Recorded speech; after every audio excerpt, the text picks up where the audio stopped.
girls are talking. So, what do we talk about? Well, we talk about dating, relationships, single life, and practically everything in between. But you know what? We are no experts. We are just explorers of life. Hi, I'm Amrit. Hi, I'm Priyanka. I am Prerna. So join us on our misadventures. Hello लड़कियों, ये तो हम सब establish कर चुके कि हम दिल लगाने के लिए एकदम तैयार बैठे हैं। लेकिन दिल की भी एक छोटी सी प्रॉब्लम है। वो प्रॉब्लम ये है कि दिल की पहरेदारी करता है हमारा दिमाग। अब जब दिमाग करता है दिल की पहरेदारी, तो दिमाग हर बार पूछता है एक सवाल, और वो सवाल है कैसे करें भरोसा। तो आज हम एक दूसरे से समझते हैं और अपने लिसनर्स को बताते हैं कि एक्चुअली में कोई आए तो क्या उस पे इमीडिएटली भरोसा कर ले, नहीं करे, क्या करे। इन सब डिलेमास के बीच में यार आधा time, I think this is also another reason कि हम क्यों आज भी सिंगल हैं, क्योंकि या तो हमारे भरोसा टूट चुका है बहुत बार, या फिर हम भरोसा कर नहीं पाते हैं, या फिर हम गलत इंसान पे भरोसा करते हैं। एक्चुअली मेरे साथ तो ये बहुत बड़ा प्रॉब्लम है, trust issue. Not that I am coming from that kind of past जहाँ पे किसी ने चीट किया है या कुछ है, बट जनरली एक ट्रस्ट इशू मुझे होता है, क्योंकि मुझे ऐसा लगता है कोई मेरी लाइफ में जब आता है, चाहे वो दोस्ती हो चाहे वो रिलेशनशिप हो, आई ट्रस्ट ब्लाइंडली। उसके बाद तो दुनिया जहान में कोई भी आके कुछ भी कहे उसके बारे में, I will be like please get lost, I trust this person. So उस लेवल का ट्रस्ट पाने के लिए आई फील कि एकदम से तो नहीं हो सकता है, इट टेक्स टाइम। बट वैसे भी हम जब किसी से मिलते हैं तो ट्रस्ट तो तुरंत होता ही नहीं है, और no it's not possible, because life के इतने अप्स एंड डाउन देखने के बाद जब भी हम किसी से मिलते हैं तो हम उस पर एक पॉइंट ट्रस्ट करते हैं कि अपने पास चीजों की वजह से बार बार ऐसे मत करो कि कोई अच्छा भी आए और हम उस पर ट्रस्ट नहीं करें, तो हम धीरे धीरे ट्रस्ट करते हैं उस पर।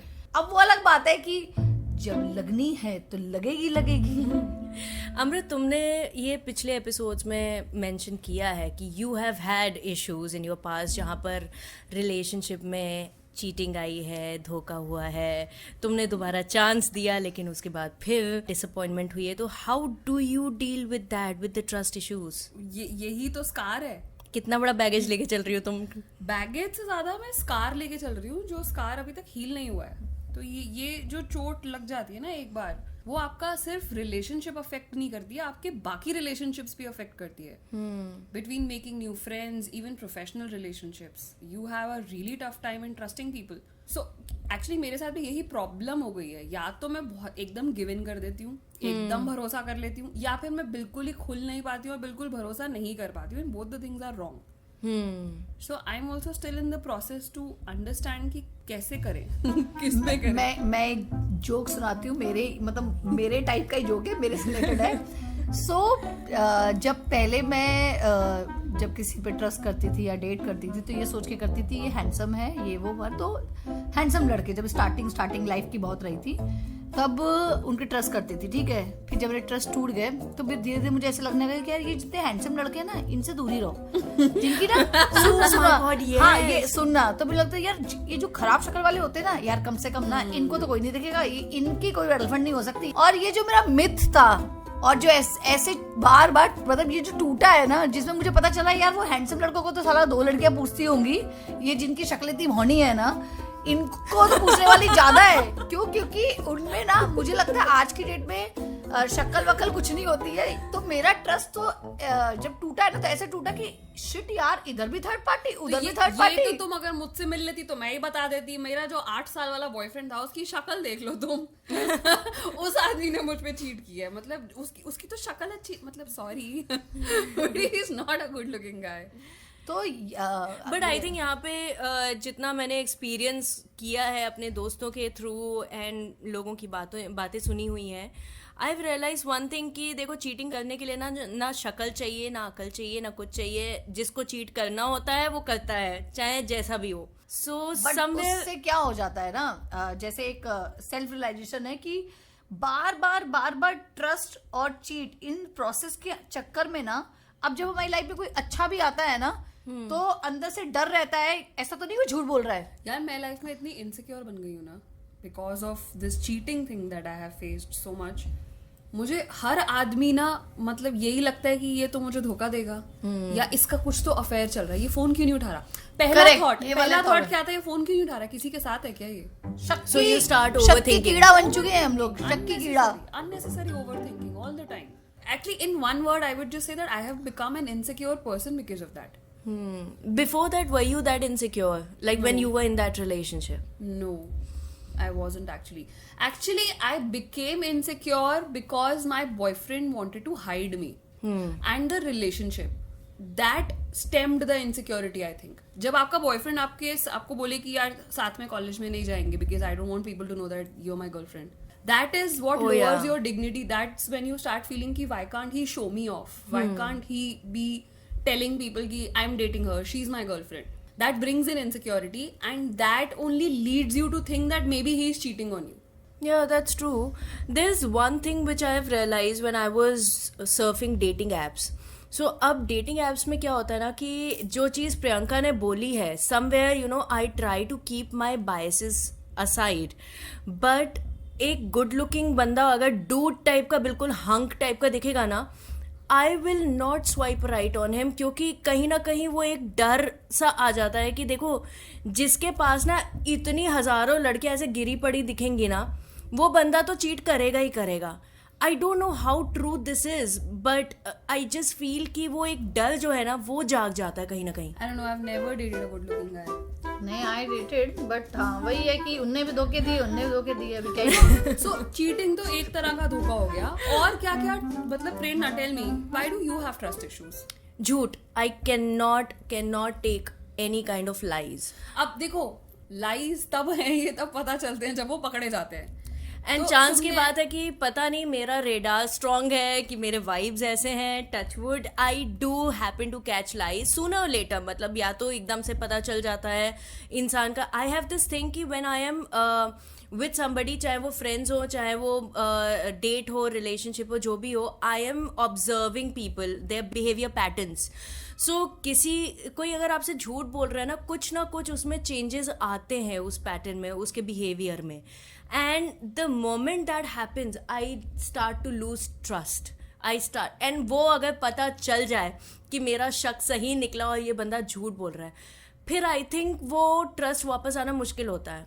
बिकॉज उसका एक और रीजन है, ना सिर्फ तुमने झूठ बोला, तुमने सच्चाई तब उगली जब मैंने तुम्हें पकड़ा, अदरवाइज तुम कभी बताते नहीं. तो यार वो झूठ तो इसी के लिए बोल रहा था ताकि वो पकड़ा ना जाए. पर क्या वो झूठ हार्मफुल थे? Of course anything which is affecting the relationship. तुम मेरे पीठ पीछे अगर कुछ कर रहे हो and you are trying to hide that, like अगर मैं डेटिंग ऐप पे भी किसी को डेट करती हूँ for example, I tell that person कि देखो अगर तुम्हें 4 जगह सर्व करना है, अगर you know you want to meet other people, just be very open about it. मुझे उस चीज़ से प्रॉब्लम नहीं है कि you know it's a very initial phase and you want to explore. लेकिन तुम अगर मुझसे झूठ बोलो कि नहीं दिस इज इट, तुम्हारे अलावा मुझे कोई दिखता नहीं, ऑनेस्टली मैं उस बात पे कभी भरोसा नहीं कर पाऊंगी. कोई इंसान अगर इस तरह की बातें करेगा तो, क्योंकि सबको ही दिखता है. तो झूठ एक हो गया डील ब्रेकर. या और आई थिंक इस तरह की ब्लेटेंट फ्लर्टिंग जो होती है वो अगेन मुझे झूठ लगती है. So for me it is like the biggest thing. Do not break the trust. I am okay with ugly lies. I don't care. Okay, तो तुम्हारे ट्रस्ट इश्यूज स्टेम हुए हैं किसी आदमी के झूठ बोलने की वजह से? मतलब क्या I am just trying to understand कि क्या तुम्हारे किसी रिलेशनशिप में तुम्हें किसी ने बहुत बैकस्टैब किया या दिल तोड़ा है जिसकी वजह से ये ट्रस्ट इश्यूज हुए, या बाद में किसी फ्रिवलेस डेटिंग की वजह से? आई थिंक मेरे रिलेशनशिप से जो ट्रस्ट इश्यूज स्टेम हुए हैं वो तो उस लेवल पे हुए हैं कि मैंने किसी पे बहुत ज़्यादा भरोसा किया with my life and he deliberately try to sabotage me in a lot of ways to break me, क्योंकि उसकी अपनी इनसिक्योरिटीज़ थी. तो उससे डील करने के लिए उसने मेरे अंदर इनसिक्योरिटीज़ भरनी शुरू की अबाउट माई सेल्फ कि मतलब तुम्हें मुझसे अच्छा तो कोई मिलेगा ही नहीं. सो आई थिंक समवेयर रिलेशनशिप की जहाँ तक बात आएगी, मुझे उसकी वजह से वो ट्रस्ट इश्यूज होते हैं कि if I am getting in a relationship with somebody, am I making a second mistake, ये कहीं उसके जैसा ना निकले. Because it took me a long time to get over that, to gain back my confidence. तो अब मैं किसी और को अलाउ नहीं कर सकती हूँ to do the same thing with me. वो तो you should not allow anybody to tell you that I you're know. not good enough. I know in general, So, but in general, वो हो मतलब चुका है. nobody- बट एक्चुअली मुझे ऐसा लगता है जैसे मेरे से कोई पूछे तो लाइक मेरी लाइफ में ट्रस्ट इश्यूज ये रहा है कि हमेशा थर्ड पार्टी इन्वॉल्वमेंट. सो cheating. या चीटिंग यही सबसे बड़ा इशू रहा है मेरी लाइफ में. सो जब थर्ड पार्टी इन्वॉल्वमेंट है तो एक बार होता है, 2 बार होता है, डेफिनेटली मैं मना नहीं करती. But I think by nature जो मेरा खुद का नेचर है, शायद मुझे ऐसा लगता है कि मैं लाइफ में ना चीज़ों पे जल्दी गिव अप नहीं करती हूँ. मुझे ऐसा लगता है कि नहीं, ओके मेरे साथ एक बार हो गया, ठीक है चलो दूसरा बार हो गया, बट तीसरी बार मेरी लाइफ में कोई आया है तो मैं ये नहीं सोचूंगी कि ये भी मुझे ऐसे ही सेम चीज़ करेगा. बिकॉज मैं उसको अपनी लाइफ में लेकर आई हूँ तो मैं ये सोचती हूँ कि यस मुझे इस पर ट्रस्ट करना है, चीज़ें अच्छी आगे बढ़ानी है और अच्छा चलना है. अब ये अलग बात है कि कुछ ना कुछ हो जाए तो देखो किस्मत और ये सब चीजें तो लाइफ में बहुत अलग होती है. तो मैं शायद थोड़ी सी पॉजिटिव पर्सन हूँ इस चीज में, बिकॉज बैगेज लेके तो जिंदगी नहीं चल सकती है. एब्सोल्युटली. सो तुम्हारे ट्रस्ट इश्यूज कहाँ से स्टेम होते हैं? फ्रॉम द चीटिंग पार्ट और एनीथिंग एल्स? जो अब तक देखा है उसके हिसाब से तो चीटिंग पार्ट, लाइक झूठ, किसी के चक्कर में मुझे झूठ बोलना और इस तरीके से घुमाना कि तुम्हें ही ना समझ में आए कि तुम लाइक तुमको कोई चीट कर रहा है, क्या चीजें कोई बोल रहा है. और ऐसा है देखो, हर लड़की के पास सिक्स सेंस तो होता ही है, चाहे वो लड़का हो चाहे लड़की, सबको सब पता होता है. अगर आप किसी के प्यार में हैं तो डेफिनेटली आपको सब समझ में आ जाता है.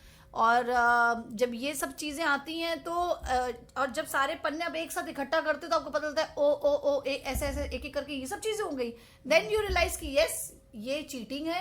देखो चीटिंग का मतलब ये होता है कि झूठ से स्टार्ट सारी चीजें होती हैं, कनेक्शन ही वही है, यही प्रोसेस होता है. तो ये है कि हाँ ट्रस्ट इश्यूज मेरे में आज भी, अगर मैं बोलूंगी मैं पॉजिटिव हूँ, सब कुछ हूँ, लेकिन जो थर्ड आई है ना मेरी शंकर भगवान वाली जो एक तीसरी आंखें हैं वो कहीं ना कहीं खुली रहती है हर वक्त. ये एक चीज आ गई है लाइफ में कि प्यार करो, पसंद करो, ट्रस्ट करो, उसके साथ समझो, लेकिन इतना भी आंख मत बंद करो कि भाई प्रॉब्लम हो जाए. So there was a line that I read recently कि दिल तो तुम्हारा सभी तोड़ेंगे, you just need to find the one who's worth getting your heart broken for. Correct.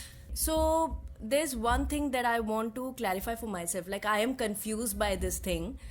Cheating जो है 2 तरह की होती है, emotional cheating and physical cheating. Physical cheating is the most common cheating that we know about. Emotional cheating जो होती है ना, ये एक तो रेयर ओकेजन्स पे मैंने देखा है. Not many people have talked about this thing. How does it impact a relationship? कभी ऐसा तुम्हारी लाइफ में हुआ है where you have experienced your partner being loyal to you in a sense कि वो physically he is not cheating you but emotionally he is getting drifted away to somebody else? Emotional cheating तो सबसे बड़ी cheating होती है. Physical cheating तो फिर भी तुम 1 सेकंड के लिए डिस्काउंट कर दो अगर बहुत ब्रॉड माइंडेड हो तो, बट असली चीटिंग तो इमोशनल चीटिंग ही है ना. से मतलब if we are in a relationship it is as good as we are married. अगर हम 8 साल से मैरिड है या 8 साल से रिलेशनशिप में है and then your guy is being drifted away, और even if the girl is being drifted away to somebody else, it's worse. Physically तो आप गलती कर लोगे, वापस आ जाओगे, सॉरी बोल दोगे, रियलाइज कर लोगे, बट ये जरूरी नहीं है कि फिजिकली गलती. देखो मोस्ट ऑफ द केसेस में क्या होता है अमृत, जब किसी के साथ फिजिकल रिलेशन हो जाते हैं एंड जब उस सेकंड बंदे को जब पता चलता है ना, तो वो इस मेन चीज की वजह से सामने वाले को छोड़ देता है. ये याद रखो. इमोशनल अटैचमेंट तो डेफिनेटली है, लेकिन जब उसे पता है ओके मेरा बॉयफ्रेंड किसी और के साथ है या स्लीप अराउंड कर रहा है, तो वो सबसे बड़ा धक्का होता है. ये बहुत बड़ी चीज है आज की डेट में. इसी की वजह से रिलेशन बहुत जल्दी खत्म हो जाते हैं. इमोशंस तो डेफिनेटली अटैच कनेक्शन होता ही होता है, लेकिन आई थिंक मुझे ऐसा लगता है जो तुमने बोला कि फिजिकल से ज्यादा इमोशनली होता है, वो इसलिए बोला क्योंकि जो ब्रॉड माइंडेड है वो, बट जो आज की पॉपुलेशन है या जो भी है, मुझे नहीं लगता कि वो इतनी आज भी ब्रॉड माइंडेड हुई है. चाहे हम कितने भी ऊपर चले जाएं, कहाँ पहुंच जाएं, एट द एंड जिससे प्यार करते हैं उसके बारे में यही सोचते कि नहीं यार ये बंदा कहीं भागे नहीं या कोई चीज करे नहीं. So how about second chances? Do you give a second chance to such a person? Emotional cheating, no. Okay. Non-negotiable. Okay. Physical cheating, maybe. Depends on the situation. Depends on how the guy convinces me. That how much, in the sense, I mean, I don't know, it's very situational, but emotional cheating is absolutely non-negotiable for me.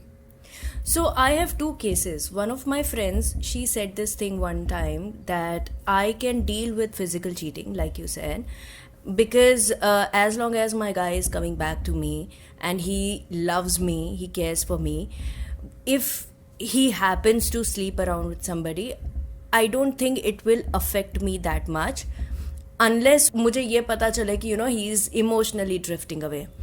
So she was okay with open relationship kind of a concept if it comes to that. उसका ये था कि मैं नहीं करूंगी, but अगर ऐसा होता है तो But I'm just to okay. clarify here, I'm not open to an open relationship at all. It's like forgiving somebody if it happens She's once. married? No, she's not married. But there is another friend of mine who happened to have, she's married, she has a child, and she had a phase in her life where the husband got connected with the his ex, and दोनों की बातचीत जो है सिर्फ phone पे होती थी, messaging and phone. They never even saw each other and it lasted for 3 months or so. But he was falling back in love with her. And it just created a rift between them. He suddenly jolted out of that whole phase and he was like, I'm so sorry, like this family means everything and all that. They sorted their differences and today they are really happy with each other. So it is really confusing कि क्या चीज़ you can deal with and what kind of cheating you cannot. Because again, na, to each their own. Whatever sails your boat. सी देखो, आज की date में marriage life में अगर मैं बोलूँगी मेट्रो सिटीज में 50 to 60% लोगों के अफेयर हैं बाहर. जिस दिस इज रियलिटी, इसको ये है सच्चाई. और क्या होता है ना, बच्चे हो जाते हैं, सारी चीजें हैं, लाइफ रिलेशनशिप है, मैरिज है. तो मैरिज में लोग, मैंने देखा है कि फीमेल या मेल, खास तौर से फीमेल, वो कॉम्प्रोमाइज कर लेती हैं. वो ये सोचती ओके वो फिजिकली, क्योंकि ऑफिसेज हैं, बहुत सारी चीजें हैं, तो उनको ऐसा लगता है कि ठीक है, एट द एंड तो मेरा हस्बैंड है ना, एट द एंड तो ये घर आ रहा है ना, घर पे रहेगा. एक मेरी दोस्त है, मैं तुम्हें बताती हूँ, वन ऑफ माई फ्रेंड, उसके हस्बैंड का बाहर अफेयर है, बट अफेयर नहीं है, उसको ना sleep around with many woman वाला हिसाब किताब है उसका, ठीक है. तो वो उसे पता है कि भाई ये मेरे पति में प्रॉब्लम है. तो उसकी अपने हस्बैंड के साथ जो डील हुई है, मतलब लिटरली उसका यही कहना था कि तुम्हें कुछ 3 चीजें करनी पड़ेंगी. तुम रात में कभी कहीं किसी घर पे नहीं रुकोगे, फर्स्ट. सेकंड, इमोशनली कनेक्ट नहीं होगे. और जब भी कभी छुट्टी होगी, वीकेंड्स और ये सब, तुम कभी किसी के साथ बाहर घूमने नहीं जाओगे. तुम्हें इसके अलावा तुम्हें जिसके साथ जो करना है करके आओ. ये 3 चीजें कभी तुम But you have to like come back to me every night. So ये देखो ना कितने चेंजेस आ गए रिलेशनशिप में. But I was in a relationship. Her relationship के खुद के रूल्स होते हैं. हम बाहर से नहीं देख सकते कि अंदर क्या है क्या नहीं है. मेरे लिए आई थिंक ये समझना थोड़ा सा मुश्किल होता है because I am so much into loyalty, honesty and all that thing. So I was dating a guy. It was a very casual situation because हम दोनों ही किसी को डेट नहीं कर रहे थे. वी वर लाइक या okay fine, it's very friends with benefits kind of a situation. But at the same time, the moment he told me that he was getting married to somebody, his thing was like, हमारी open marriage है, हमारी understanding है, and I will continue because I am not a monogamous person, so I'll continue to do this. I'm like, no, not with me, because I am not okay with it. And I tried to get over. I was like, हाँ ठीक है, मेरा कौन सा relationship है at stake. But at the same time, I could not deal with the idea of being with somebody else's man. So that's how strong I feel about physical cheating also. So ultimately the question is, क्योंकि हम तीनों ने trust issues झेले हैं and we are apprehensive somewhere about a future relationship. How do you overcome that when you meet somebody? ये वो तो मिलके ही समझ में आएगा. वो तो आप किसी इंसान के साथ टाइम बिताओगे, उसको जानोगे, उसको समझोगे, तो शायद समझ में आए कि क्या ये उस टाइप का है जो आपका भरोसा तोड़ सकता है, या क्या ये उस टाइप का है जो आपके भरोसे को अपने पास संभाल के रखेगा. करेक्ट बोल रही है एक्चुअली, कि जब हम किसी से मिलते हैं तो वही है ना, सामने वाला कैसा, जरूरी हर जैसे 5 उंगलियां बराबर नहीं होती, हर इंसान एक जैसा नहीं होता है. तो ये लाइफ में एक पॉजिटिव वाइब्स के साथ, पॉजिटिव सोच के साथ आपको आगे तो बढ़ना ही पड़ेगा. रही बात की भरोसा करना चाहिए नहीं करना चाहिए, तो मुझे ऐसा लगता है कि तुम्हारी राह में अगर चलते चलते तुम्हें ऐसे लोग मिले जो तुम्हें थोड़ी सी भी खुशी दें, या जिनको देख के या जिनसे बात करके तुम्हें ये एहसास होता है कि नहीं यार कुछ फील हो रहा है, तो उन पे ट्रस्ट करके उन्हें मौका जरूर देना चाहिए, उनके साथ आगे बढ़ना चाहिए. ये सोच के चुप नहीं हो जाना चाहिए, या ये सोच के अपनी लाइफ को ब्लॉक नहीं कर देना चाहिए कि यार सब एक जैसे होते हैं, अदरवाइज तो हम जैसे सिंगल है सारे लोग सिंगल रहेंगे. So I think on that positive note I think हम एक कंक्लूजन पे तो आ ही गए हैं कि जब हमारा दिमाग आके डंडा लेके खड़ा होगा कि कैसे करना है भरोसा, तो हमें उसको बताना पड़ेगा कि देख भाई चांस तो लेना पड़ेगा. अगर दिल टूटता भी है तो टूटे, पर इसका मतलब ये नहीं है कि हम हर इंसान को विलन बना देंगे और उसको अपनी लाइफ में घुसने ही नहीं देंगे. I think somewhere we need to give ourselves a chance to. That's a very valid point. We need to give ourselves the chance to start trusting again and to be open to healing and be open to receiving love from the one whose love we deserve. Don't lose hope, guys. The right one will come, guy or girl. He or she will come in your life.